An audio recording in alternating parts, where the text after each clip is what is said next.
You know, sometimes the biggest, most complicated questions we face show up in the quietest family moments.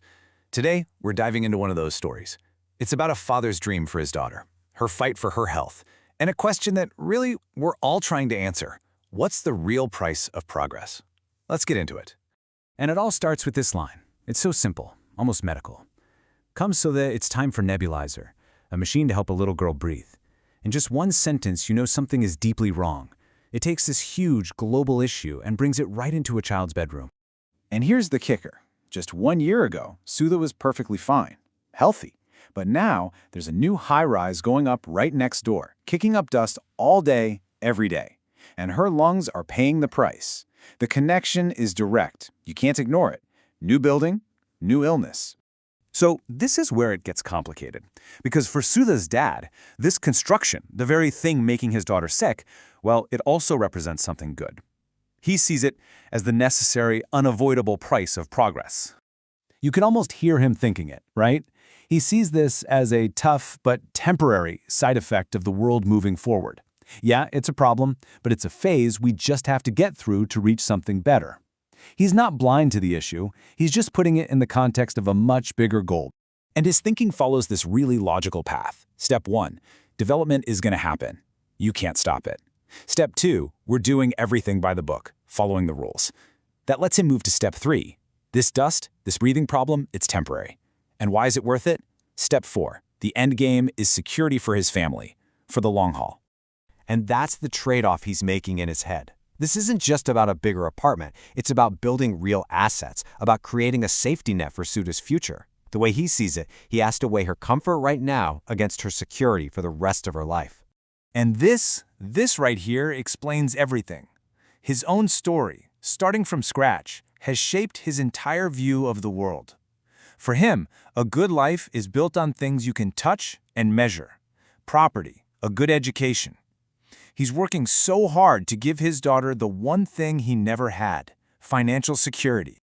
Okay, so that's Papa's logic. It makes sense from his perspective. But it's only one side of the story. His daughter's reality, which she's actually living through every day, is completely different. Her world is all about the value of just clean air. And Sudha comes back with this question that is so simple, but wow, it cuts right through everything. We have a house already. Why are we buying another one? It just bypasses all the talk about investments and assets and gets to the real heart of it, need versus want. And when you put them side by side, you see they're basically living in two different worlds. His values are all about the future, property, rules, long-term plans. Hers are about right now, her health, her ability to breathe, her need for a better present.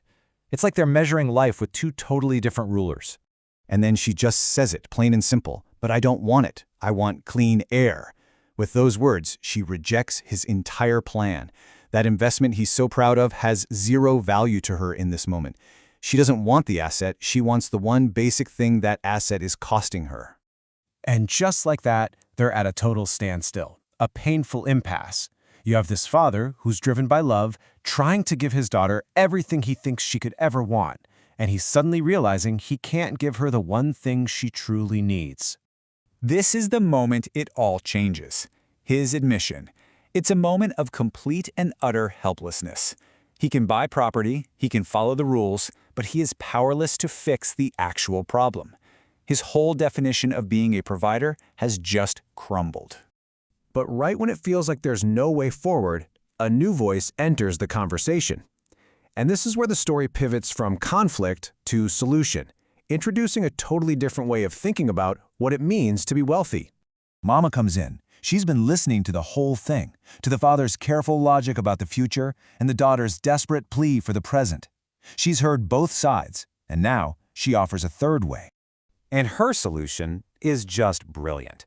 It's not another apartment in a dusty city. No, it's a big piece of land, lots and lots of trees, a small farmhouse.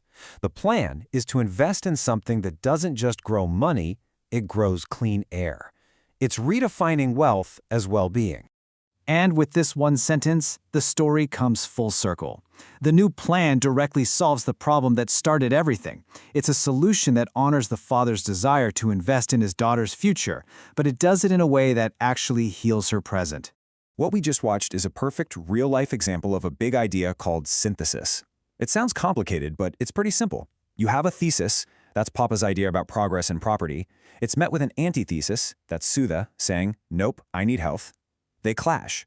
The synthesis is the mother's plan for the farmhouse. It takes the valid parts of both arguments and combines them into something totally new and way better. And that's what this story really leaves us with. This family's dilemma. It's our dilemma, isn't it? It's the story of our cities, our communities, our planet. It pushes every single one of us to think a little harder, to find that synthesis between growth and health, and to answer this huge question in our own lives.